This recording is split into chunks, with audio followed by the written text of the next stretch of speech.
하나님 아버지 너무나 감사합니다. 오늘도 이렇게 금요철 예배로 모였습니다. 주의 은혜로 오늘 하루를 잘 보냈사오니 오늘 예배 가운데 끝까지 은혜 주셔서 오늘 하루 마무리 잘할 수 있도록 도와주시옵소서. 우리 사랑하는 성도님들 이렇게 모였습니다. 발걸음 인도해 주시고 시간을 맞춰 주시고 길을 열리고 예배당까지 올라오는 그 순간까지 주님을 붙잡고 나온 우리 성도님들 그 손에서 하는 모든 일이 다 형통하게 하여 주옵시고 저들의 자녀와 후손들 가운데 번영과 번성 영의 축복을 허락하여 주시옵소서. 말씀을 전하는 이 작은 자에게 은혜 베풀어 주시고 끝나시 한까지 주님께서 허락하오사 인도하오사 주여 은혜 베풀어 주시옵소서.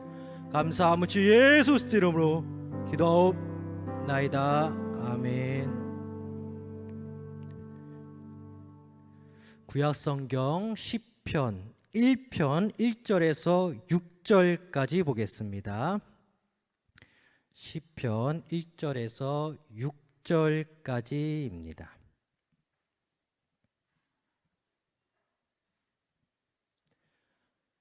제가 먼저 시편 1절 봉독하겠습니다.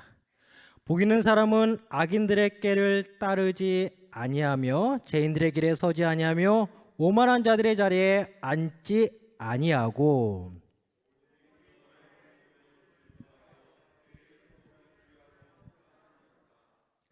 그는 시냇가에 심은 나무가 철을 따라 열매를 맺으며 그 잎사이가 마르지 않 같으니 그가 하는 모든 일이 다 형통하리로다.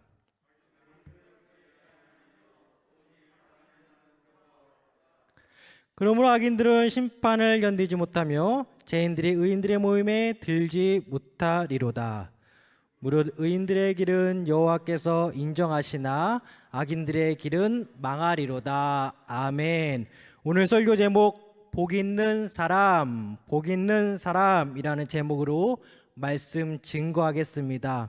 오늘 본문은 아주 유명한 본문입니다. 시편의 문을 여는 제1편입니다.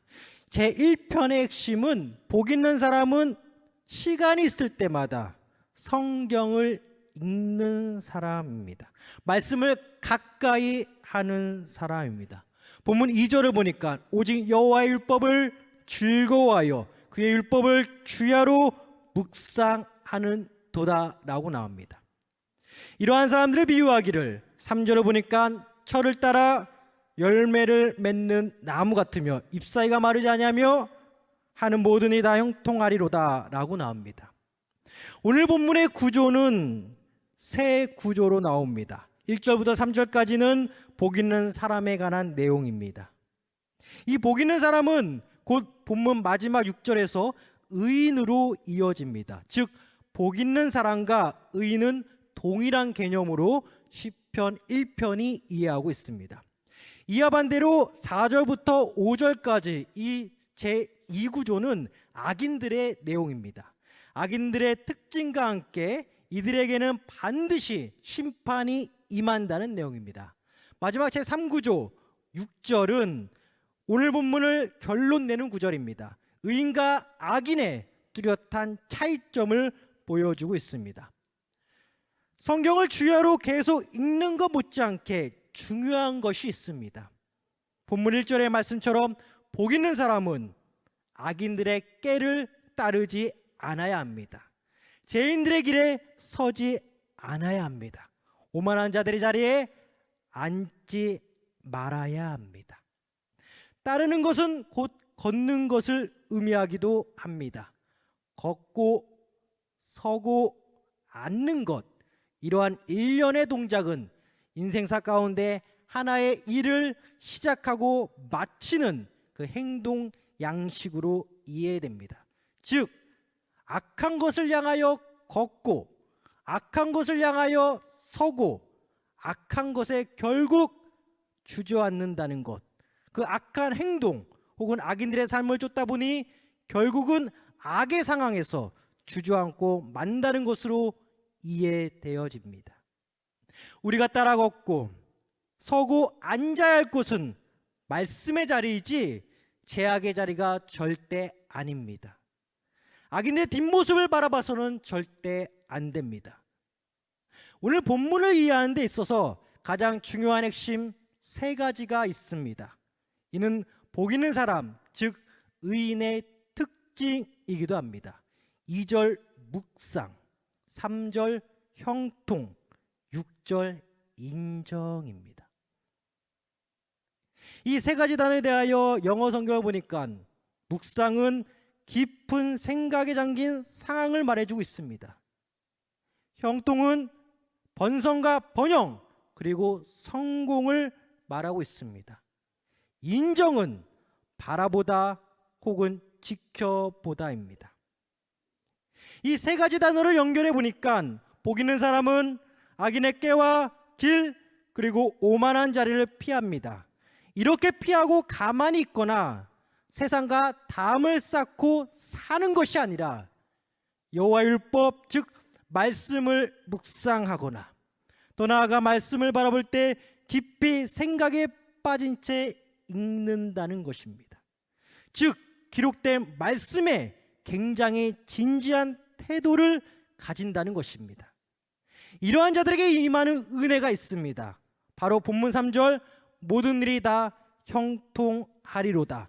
영어 성경으로는 번성과 번영 그리고 성공이 임한다는 것입니다. 어떻게 기록된 성경 말씀을 읽는 것만으로도 인생 가운데 성공과 번영과 번성이 임할까? 이는 다시 말하면 말씀을 읽고 말씀을 깨달아가면서 이 세상의 불법과 불의 그리고 제약을 피한 채 자기 손으로 하는 모든 것 가운데 주님께서 형통함을 허락하신다라고 이해되어집니다. 이 말이 어떻게 정당성을 확보할 수 있을까? 바로 본문 마지막 6절 무릇 의인들의 길은 여호와께서 인정하시나, 즉 말씀을 읽고 묵상하는 자들의 길을 주님께서 인정하신다는 것입니다. 영어 성경으로는 주님께서 지켜주시고 감찰해 주신다라는 것입니다. 더 나아가 말씀을 가까이 하는 자들을 주님께서 지켜주시는 것을 넘어서 번영을 허락해 주신다라는 것입니다. 단순히 기록된 말씀을 읽는데 말이죠. 이 구약성경 여호수아 1장 8절을 보니까 이 율법책을 내 입에서 떠나지 말게 하며 주야로 그것을 묵상하여 그 안에 기록된 대로 다 지켜 행하라. 그리하면 내 길이 평탄하게 될 것이며 네가 형통하리라. 또한 나의 이러한 묵상이 주님께서 나를 지켜보고 계신다, 즉 감찰해 주신다라는 믿음과 함께 주님을 향해 이렇게도 고백해야 합니다. 시편 19편 14절 나의 반석이시오 나의 구속자이신 여호와여 내 입의 말과 마음의 묵상이 주님 앞에 연락되기를 원하나이다. 오늘 내가 읽기로 한 성경 본문 분량을 다 읽었어. 여기서 그냥 끝나는 것이 아니라 나의 이러한 경건한 생활이 주님께 연락되기 원한다는 기도가 함께 들어가야 한다는 것입니다. 이 성경 읽기는 그날의 숙제를 마친 것으로 끝나는 것이 절대 아닙니다. 단순히 성공을 위하여 성경을 읽는 것은 절대 아닙니다. 단순히 나의 복을 위하여 성경을 읽는 것이 아닙니다. 바로 구원의 복을 받은 사람으로서 형통하게 해주시고 나를 인정해 주신 주님을 사랑하는 행위가, 주님을 사랑하는 행위가 바로 말씀 읽기입니다. 말씀을 읽으면 무엇이 죄인지, 무엇이 주님을 기뻐하는 행동인지 깨닫게 됩니다. 기록된 말씀이 있기 전 사람들 역시 주님을 묵상했다고 합니다. 기록된 말씀은 우리 성도님들 아시는 것처럼 모세의 손을 통해 본격적으로 시작되어 기록이 되었습니다. 그렇다면 모세 이전 사람들은 어떻게 묵상했을까? 바로 눈을 감아 주님과 교통하는 것을 묵상이라고 표현되어져 있음을 알 수 있습니다. 창세기 24장 63절 보니까 이삭이 저물 때에 들에 나가 묵상하다가 눈을 들어보매 낙타들이 오는지라. 아브라함의 아들 이삭이 하루가 저물 때에 들에 나가 묵상을 합니다. 들이라는 장소, 즉 조용한 곳에 나가 묵상합니다. 믿음을 가진 이삭입니다. 믿음으로 주님을 생각하는 자입니다. 주님과 영적으로 교통하는 자 이삭입니다. 묵상하다가 눈을 떠보니 낙타들이 보였고 여기서 아내 리브가를 만나게 됩니다. 리브가와는 부부의 인연을 맺고 스라의 형제 에서와 야곱을 낳았습니다. 아버지 이삭은 아들들을 축복하였습니다. 히브리서 11장 20절, 믿음으로 이삭은 장차 있을 일에 대하여 야곱과 에서에게 축복하였으며, 말씀이 본격적으로 기록되기 전에 살았던 믿음의 소유자 이삭은 조용한 곳에서 눈을 감고 묵상을 통해 주님과 교통하였습니다. 그의 삶의 여러 형태 가운데 자녀들에게 축복하는 삶이 있었습니다. 비록 이삭의 두 아들 야곱과 에서는 이 불미스러운 일로 서로 떨어져 살다가 나중에는 두 형제가 다시 만나 화해한 것을 잘 알고 있습니다. 이 이삭과 리브가 부부는 자녀들의 불화로 인하여 우리의 부부의 만남, 즉 결혼을 후회하지 않았습니다. 자녀들끼리의 불화로 말미암아 이삭과 리브가의 부부관계는 어려움을 당하지 않았습니다. 오히려 동생 야곱에게 말합니다. 형 에서를 당장 피하라. 그리고 이방족 속의 여자를 아내로 맞이하지 말라고 조언하는 이삭과 리브가의 부부를 만나게 됩니다. 창세기 27장 46절, 리브가가 이삭에게 이르되 내가 햇사람의 딸들로 말미암아 내 삶이 싫어졌거늘 야곱이 만일 이 땅의 딸들 중에서 아내를 맞이하면 내 삶이 무슨 재미가 있으리까. 바로 이어서 창세기 28장 1절, 이삭이 야곱을 불러 그에게 축복하고 또 당부하여 이르되 너는 가나안 사람들의 딸들 중에서 아내를 맞이하지 말고. 아내 리브가는 에서가 가나안 사람 아내를 맞이한 것에 마음 아파 남편 이삭에게 말합니다.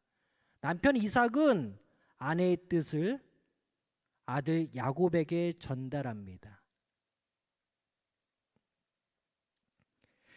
기록된 말씀을 소유하고 있는 현재 신약시대 백성들은 또한 눈을 감고 주님을 묵상하는 주님의 백성들은 자녀들로 인하여 부부가 서로 싸우지 않습니다.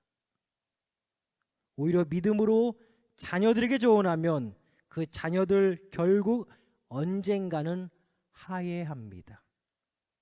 우리 성도님들 역시 믿음의 소유자답게 열심히 눈을 감은 채 주님을 묵상하고 말씀을 깨달아서 말씀을 읽어서 자녀들 위해 더욱더 기도하시기를 소망합니다. 기도가 들어간 자녀들은 형제끼리 중간에 다툴지라도 결국은 언젠가 화해가 이루어지는 역사가 일어날 줄 믿습니다. 싸웠던 자녀들이 진정으로 화해한 것을 어떻게 증명할 수 있을까?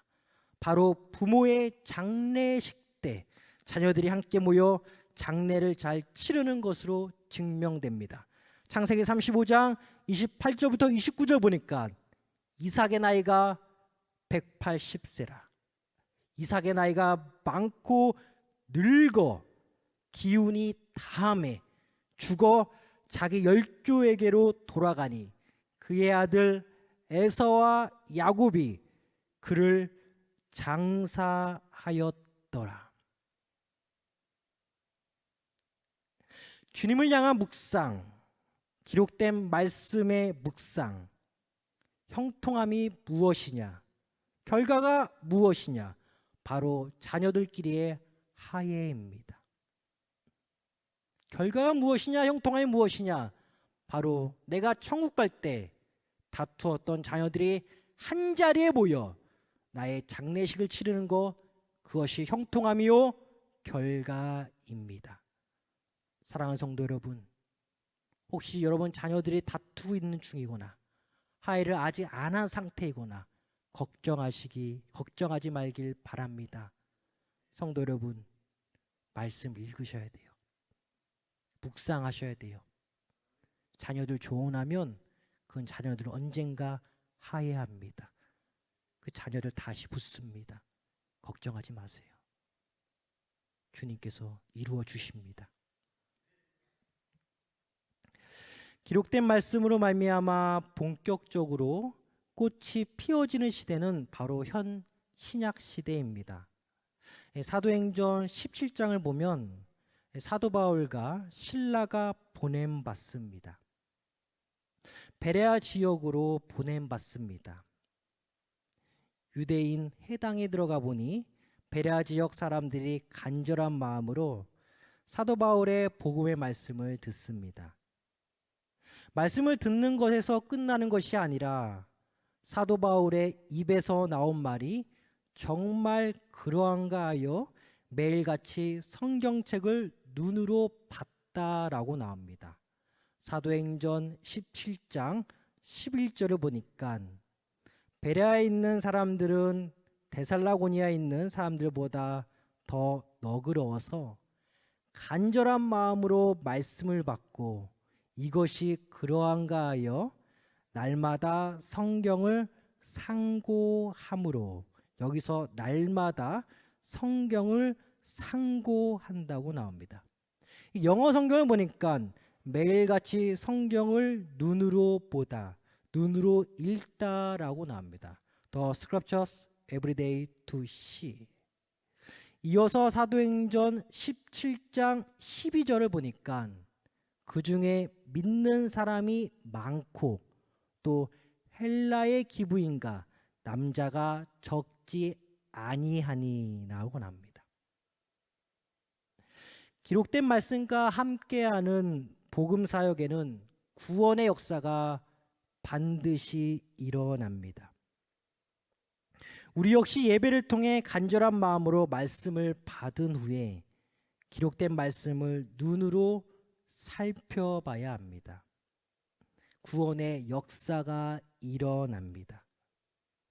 기록된 말씀과 함께하는 교회는 반드시 구원의 역사가 일어날 줄 믿습니다.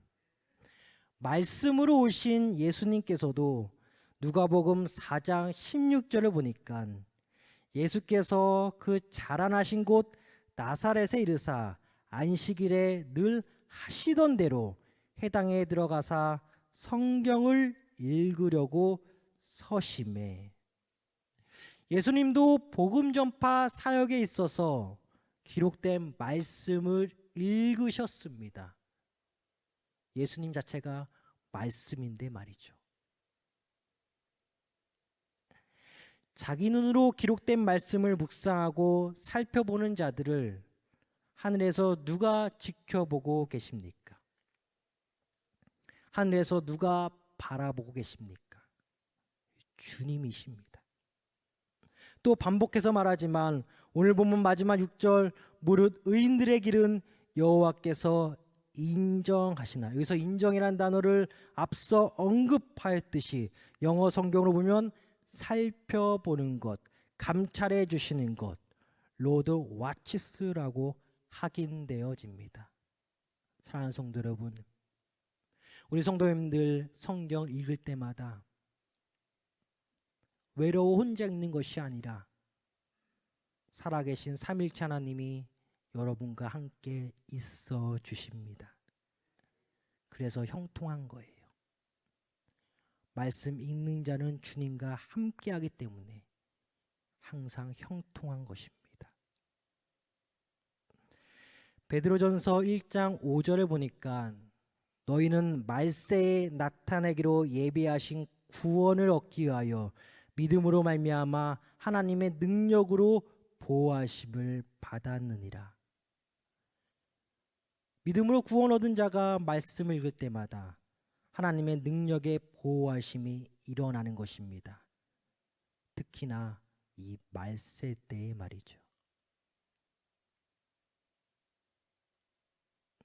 믿음과 구원에는 반드시 능력 가운데 하나님의 보호하심과 보전하심이 있습니다.